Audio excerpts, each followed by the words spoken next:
핵심 단어는 불가능한 혈액형. 구미에서 혼자 숨진 3살 아이 사건, 여전히 많은 의문들이 풀리지 않고 있습니다. 숨진 아이의 친부로 밝혀진 40대 여성 성모 씨가 자신의 딸이 출산한 산부인과에서 아이를 바꿔치기 했을 가능성이 제기됐기 때문인데요. 지금부터 이 사건에 대해 자세히 짚어보겠습니다. 먼저 첫 번째 주목해야 할 점은 바로 혈액형입니다. 보시는 것처럼 석 씨의 딸 김모 씨의 혈액형은 B형, 그리고 전 남편은 AB형입니다. 그리고 유전자형 확인 결과 김모 씨의 혈액형은 BB형으로 확인이 됐는데요. 즉, 숨진 아이의 혈액형은 이런 가운데 A형으로 밝혀졌습니다. 두 사람 사이에서는 B형이나 AB형의 아이가 태어날 수는 있지만 보시는 것처럼 A형의 아이는 나올 수 없는 상태인데요. 오윤성 순천향대 경찰행정학과 교수 나오셨는데 교수님, 저희 앞서 보신 것처럼 이 두 부부 사이에서는 A형의 아이가 나올 수 없는데 숨진 아이가 A형으로 밝혀졌단 말이에요. 이 혈액형 결과가 이번 사건의 결정적인 단서가 될 수 있다. 저희가 이렇게 볼 수 있을까요? 네, 이제 처음에는 이제 얘기가 나오기로 그 친모, 이 아이의 그 20대 친모 있지 않습니까? 그 B형이고, 그리고 이제 그 전 남편이 AB형이다. 일반적으로 보게 된다면 A형이 나올 수가 있죠. B0하고 AB하고 이렇게 결합을 하면.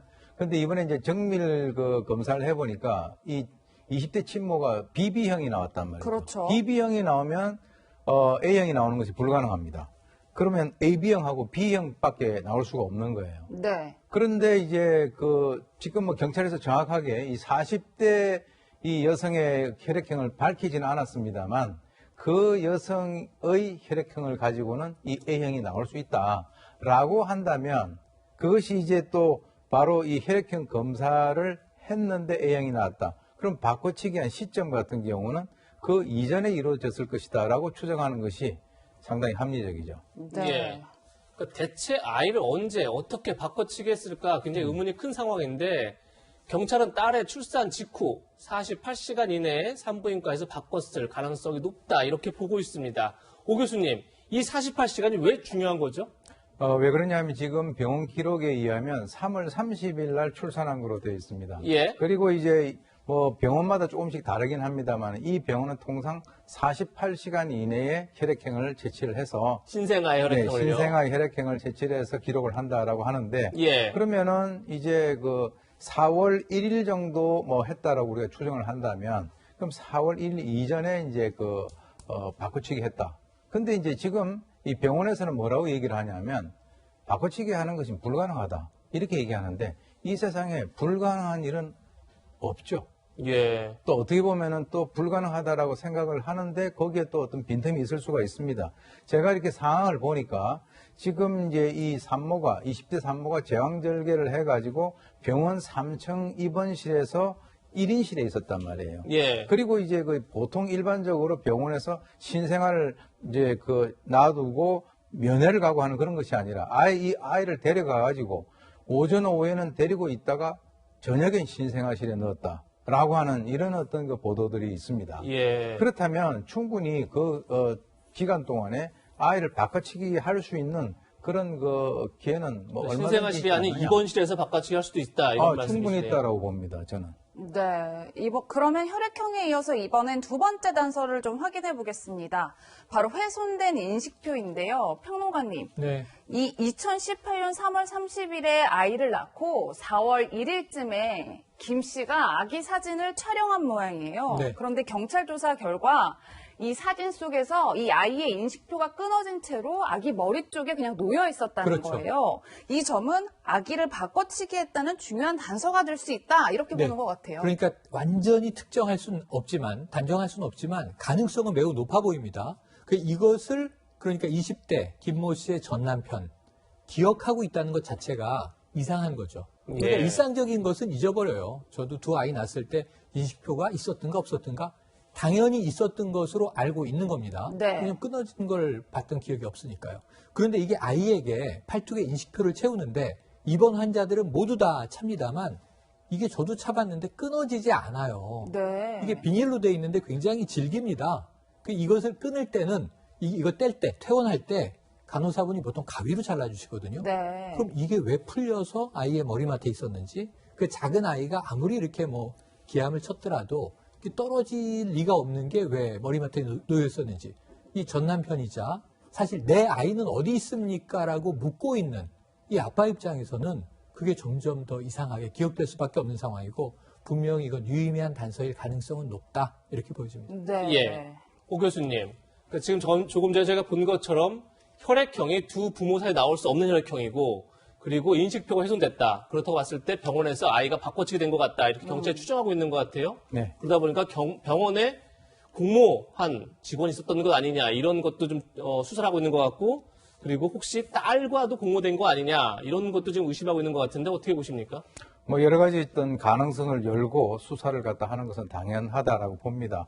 그런데 전 남편이 아까 아이 띠를 촬영한 그 시간이 4월 1일 오후 3시였거든요. 예. 그걸 갖다 본인이 정확히 기억을 하고 있고, 그리고 이제 사실 이 병원의 직원이 연루됐을 이 가능성과 연관해서는 병원에서는요, 아이들이 바꿔치기가 되는 것이 신생아실에서 실수로 해서 바꿔치기 되는 경우는 있어요.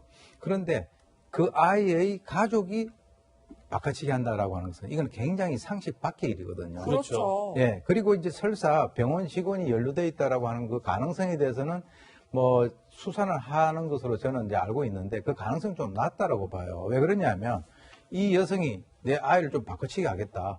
그런데 거기에 있는 어떤 친척이나 좀 아는 사람이 바꿔치기 해줄게, 이렇게 하기는 상식적이 아니라는 거죠. 그렇죠. 또 하나, 자기의 딸, 즉 20대에 있는 산모와 공모를 해가지고 바꿔치기 했다라고 하는 것도 저는 개인적으로는 좀 가능성이 낮다라고 봅니다. 자, 이 바꿔치기 한 것이 혈액검사를 하기 전인데, 그때 이 산모가 자기 딸이 애를 놓고 누워 있는데, 자, 우리 이런 상황이니까 이 애를 바꿔치기 하자. 그러면 이 딸이 누워가지고, 엄마, 그럼 바꿔치기 해요. 라고 할 수 있는 딸이 과연 몇 명 있겠느냐. 라고 하는 것이고요. 가장 결정적인 것이 혈액검사를 바꿔치기 하고 난 뒤에 했단 말이에요. 그러니까 혈액형 때문에 바꿔치기 했다라고 하는 이런 어떤 가정은 성립하지 않는다라고 네. 봤을 때는, 저는 개인적으로 볼 때는 이 40대 여성이 독자적으로 했을 가능성이 높다. 물론 수사를 해서 좀 더 밝혀져야 되겠습니다만, 예. 아까 저게 병원 내부의 공모 가능성 또는 이 20대 친모하고의 가능성 좀 낮다고 봅니다. 네. 사실 이미 DNA 검사도 이미 석 씨를 친모로 지목하고 있지만 석 씨는 아이를 낳은 적이 없다는 말만 되풀이하고 있습니다. 영상 함께 보시겠습니다. 나이들이면은 믿고 신뢰하는 국가수인데 제가 이렇게 아니라고 이야기할 때는 제가 제 진심을 좀 믿어주셨으면 좋겠어요. 저희가 믿는데 가장 억울한 게 혹시나 어떤 일 때문에 이런 일이 왜냐면 저는 애를 놓은 적이 없어. 진짜로 낳은 적이 없는 다른 아이는 어디? 정말 이 사건에서 잘못한 게 아무것도 없으세요? 네, 위원님 영상 함께 보셨지만 네. 석 씨가 정말 강하게 부인을 하고 있고 또 현재까지 석 씨의 출산 기록도 나오진 않은 상태예요. 그런데 경찰 조사 결과 석 씨가 한 2018년도 초쯤에 자신의 PC 등에 셀프 출산 준비 등을 검색을 했다고 하는데 이 부분도 중요한 단서가 될 수 있을까요? 얼마 전에 아마 뭐 방송에서 그 남편 되는 분이 나와서 자기도 전혀 몰랐다. 그 체중의 변화, 뭐 이렇게 겉모습의 변화도 없었고 옷도 옛날에 입는 거 그대로 입고 있었다라고 이야기를 하거든요. 네. 근데 그렇기 때문에 뭐 이 출산하지 않는 것으로 보고 있다고 이야기를 하는데, 보통 이제 그런 경우도 있다고 합니다. 그 자신이 임신하지 않았다라고 생각하면 아기가 자라지 않는 경우도 있대요. 그러니까 몸에 어떤 변화가 없는 경우도. 그리고 또 보통 보면 뭐 고등학생들 이제 그 임신한 이런 같은 경우에 그 엄마들이 전혀 눈치채지 못하는 경우도 있었잖아요.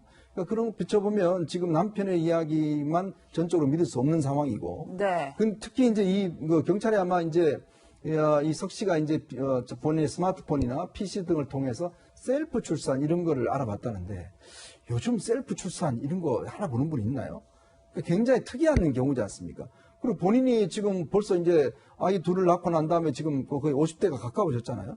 근데 굳이 이걸 볼 필요가 있었을까라는 생각이 드는 거거든요. 예. 그럼 뭔가 자신의 아이의 출산 관련된 이게 지금 병원에 이제 기록을 가게 되면 병원에 검진 기록이 있고 다 있습니다. 그렇죠. 그러면 이걸 하지 않을 경우는 3파를 이용한다든지 아니면 다른 사람의 의료보험을 이용해서 병원에 갔을 수도 있는 것이고요. 그리고 또 이제 아니면 정말 본인이 잘 아는 사람 통해서 셀프 출산한 방법을 통해서 아기를 낳을 수 있는 방법도 있는 것이고 그렇기 때문에 이제 이 정황들 즉 혈액형 문제나 그다음에 셀프 출산을 검색해 봤다는 문제는 보면 점점 더 본인이 낳았다라는 증거들로 압축되어 가고 있지 않는가 그런 느낌입니다. 네. 대체 왜 아이를 바꿔치겠는지 여전히 의문이 큰 상황인데 네. 그러다 보니까 무엇보다 석 씨의 외손녀이자 김 씨의 딸이죠. 그 딸의 행방은 도대체 어디로 가 있는지 굉장히 묘연한 그런 상황입니다. 교수님, 어떤 가능성도 있을까요? 경찰이 이제 사실 국내 입양 가능성을 놓고 수사를 쭉 했는데 지금까지 결과가 안 나오니까 예. 이제 해외 입양까지도 한번 생각을 해보는 거죠. 예, 해외 입양 가능성이 있다. 네, 그런 가능성이 있다라고 이제 하고 수사를 하고 있는데 사실 이 해외 입양을 하게 되면 거기에 필요한 여러 가지 서류들이 많아요. 신생 부모 동의서라든가 가족관계증명서. 예. 즉 다시 말해서 이 애가 적어도 제도권 내에 등록이 돼야 된다라고 하는 것을 의미를 하는데 예. 지금 이제 뭐 여러 가지 사람들에 따라서 좀 이렇게 그 의견이 나눠지고 있긴 있습니다만은 출생 신고라고 하는 것은 아이를 놓고 난 뒤에 일정 기간이 한참 지나서 해도 되는 거거든요. 그러니까 그 출생 신고된 아이가 지금 바로 경북 구미에서 사망한 채로 발견된 그 아이다라고 만약에 저희가 가정을 하게 된다면 네. 그 이전에 없어진 아이는 출생 신고를 갖다가 안 했을 수도 있다. 그렇다면 해외 입양 가능성은 상당히 좀 떨어지는 것이 아닌가라고 생각이 들고요. 예. 네. 핵심은 친부가 누구냐. 그리고 이 여성의 그 친척들이 대구 외관 이 근처에 많이 살고 있기 때문에 그때 당시에 아이를 어느 정도 봐줬던 사람이 있지 않을까. 지금 들리는 말에 의하면 조금씩 이 석 씨 같은 경우에 심경의 변화가 있다라고 하니까 네. 조만간에 밝혀지지 않을까라고 기대해 봅니다. 네. 네. 사라진 아이는 도대체 어디에 있을까요? 어디에 있든 꼭 생존해 있기를 간절히 바라겠습니다.